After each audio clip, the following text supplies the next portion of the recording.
Sepsis, a life-threatening medical emergency affecting approximately 1 million Americans each year. 1 million, and 15 to 30% of those people die. Over 258,000 deaths were due to sepsis, 1 every 2 minutes, 1 every 20 seconds, and the incidence is rising 8% every year. Over 258,000 deaths, more than from prostate cancer, breast cancer, and AIDS combined. More than 42,000 children develop severe sepsis each year, and 4,400 of those children die. More than from all pediatric cancers. Sepsis causes at least 75,000 maternal deaths every year worldwide, and there is a significant increase in pregnancy-related deaths due to sepsis in the U.S. Every day, 38 sepsis patients require amputations. Sepsis survivors have a shortened life expectancy and are more likely to suffer from an impaired quality of life, and 42% are more likely to commit suicide. Sepsis is the most expensive medical condition treated in the U.S., accounting for over $24 billion each year. According to the CDC, sepsis is the #1 cause for readmissions each year. All of this, and approximately 55% of U.S. adults have never heard of sepsis. How can it be? In a healthcare-conscious society, knowledgeable in mammograms, prostate checks, and the symptoms of stroke and heart attack, it's difficult to understand why we are not more aware of sepsis. Even here in the medical community, sepsis is confusing, underdiagnosed, and underreported. Part of the problem has been in understanding just what sepsis is. Known as in the past as blood poisoning, sepsis occurs when the immune response launches a catastrophic systemic assault against a bacterial or fungal infection. Infections usually stay localized to a small area, but if they progress, especially to the bloodstream, the immune system goes into overdrive, battling microbes but causing enormous damage in the process. This extreme immune response causes blood to leak out of blood vessels and into tissues, reducing blood flow and starving organs of their vital oxygen supply. This leads to death in 25 to 40% of cases, sometimes within days or even hours. Those who survive often have to deal with lifelong effects of organ and tissue damage. Another reason we are not more aware of sepsis is that it is often underreported as a cause of death. Since sepsis is an immune response, as a diagnosis it becomes entangled with the underlying infections instead of receiving the focus other equally deadly conditions would promote.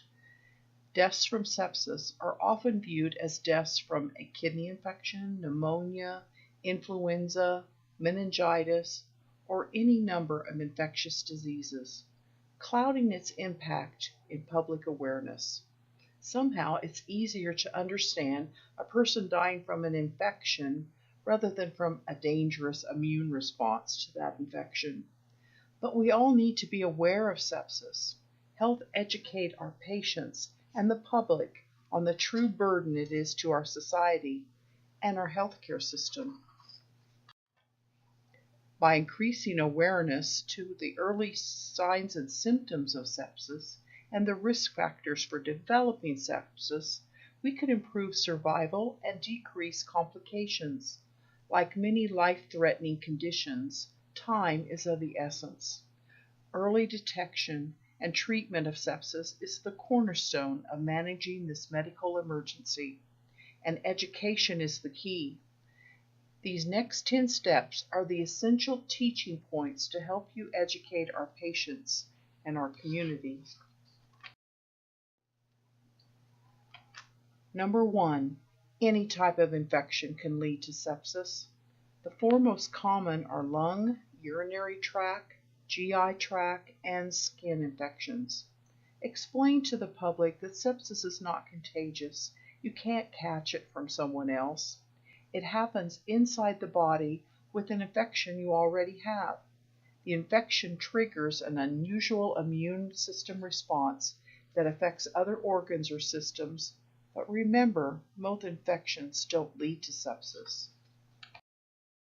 Number 2, sepsis begins outside of the hospital in 80% of those affected. Wounds, sores, or burns make sepsis more likely. When skin is dirty and torn, bacteria gets inside and makes infections more difficult to treat. Burns, especially those covering a large area, can throw your immune system off. Respiratory tract and gastrointestinal tract infections stress the immune system, especially in people already weak or with a compromised immune system. Number 3, sepsis affects approximately 1 million people in the U.S. every year. Those patients hospitalized with sepsis are 8 times more likely to die during hospitalization. Number 4, sepsis is a result of an abnormal inflammatory response that the body has to an infection. The overwhelming inflammatory reaction is what leads to the symptoms of sepsis and the associated organ failures. Number 5, risk factors for developing sepsis are age, those older than 65, and those under 1 year are at the highest risk. A weakened immune system due to medication or disease, and chronic illnesses such as diabetes or COPD. Number 6, early signs and symptoms of sepsis include fever, chills, fast heartbeat, confusion, shortness of breath, rapid breathing, or severe pain with no obvious cause. Number 7, there are no specific diagnostic tests for sepsis. Diagnosis is based on clinical examination, which is why it's critical to encourage patients and the public to seek prompt medical attention if there's any concern for sepsis. Number 8, encourage patients and the public to take measures to prevent infection. Hand washing, vaccinations, and to stop smoking since chronic lung disease is a risk factor. Number 9, explain that there are likely genetic components and other biological factors that make some people more susceptible to developing sepsis in response to an infection. Ongoing research continue to help us understand sepsis and the optimal treatment, supporting the goal to improve early diagnosis and improve outcomes. Number 10, encourage your patients and the public to seek medical attention if you have an infection or any signs or symptoms of sepsis. Early identification and treatment are crucial in improving survival and reducing complications. As nurses, we understand the importance of education in the prevention of infection and sepsis for our patients. But for us, there are 2 additional elements: early identification and early treatment. We are on the front line of the care of hospitalized patients, so being cognizant of the subtle changes that indicate impending clinical decline is critical for timely interventions and avoiding poor outcomes. To help you monitor those patients who are most likely to become septic, we have added 3 nursing tips to keep in mind. 1, when receiving a patient in the ER or as an inpatient, use the Quick Sequential Organ Failure Assessment, or QSOFA, to identify patients for decline and sepsis-related organ dysfunction. Watch for elevated respiratory rate greater than 22, altered mental status, or dropping systolic blood pressure of 100 or less. If your patient has two of these criteria, be concerned for sepsis and report it to their physician. But also, before monitoring, be aware of your patient's baseline if possible. For example, if your patient's systolic blood pressure is normally 200 and is now 140 with no other explanation, this should prompt further evaluation. Number 2, frequently reassess blood pressure, heart rate, respiratory rate, temperature, urine output, and oxygen saturation. In patients who are septic or at risk of becoming septic, it is imperative to reassess hemodynamics, volume status, and tissue perfusion regularly and report trends to their physician. Important note, please do not forget to chart those evaluations. If a patient does decline, your monitoring will be noted. And finally, if your patient is suspected of becoming septic, keep in mind these best practices for treatment. A. Administration of normal saline or lactated ringers for related hypoperfusion. In those patients diagnosed with sepsis, the nurse plays a critical role in monitoring appropriate administration of fluids as the patient transitions between levels of care. For example, emergency department to floor, floor to transfer or ICU. And B. Measure lactate level. We here at Ecmc need to focus on this one, and if elevated, ensure it is repeated within 6 hours.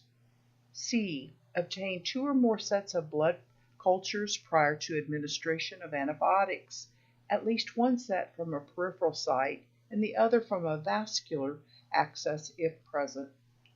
D. Administer a broad-spectrum antibiotic covering gram-positive and gram-negative organisms within 1 hour of sepsis diagnosis. E. Administer a vasoactive medication if a patient remains hypotensive or if lactate remains elevated following the initial fluid challenge.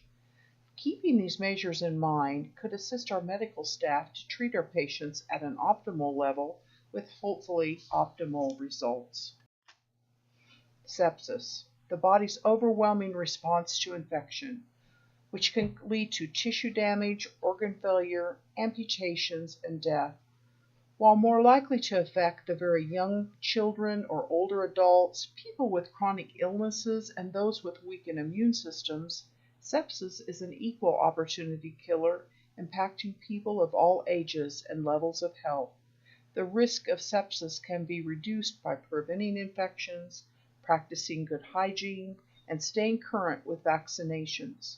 Many adults fully recover from sepsis, while many others are left with long-lasting effects, such as missing limbs or organ dysfunction. Other after effects of sepsis are less obvious, such as memory loss, anxiety, or depression. As nurses, we must concentrate on educating our patients and the public.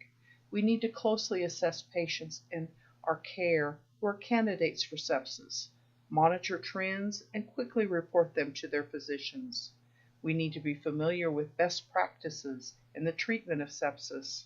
Nurses have the capacity to make a difference, both clinically and throughout our community, as we actively participate in improving both public awareness and the treatment of sepsis. Hopefully, learning this information now and implementing it could help slow down the dreadful impact of sepsis on our community and beyond.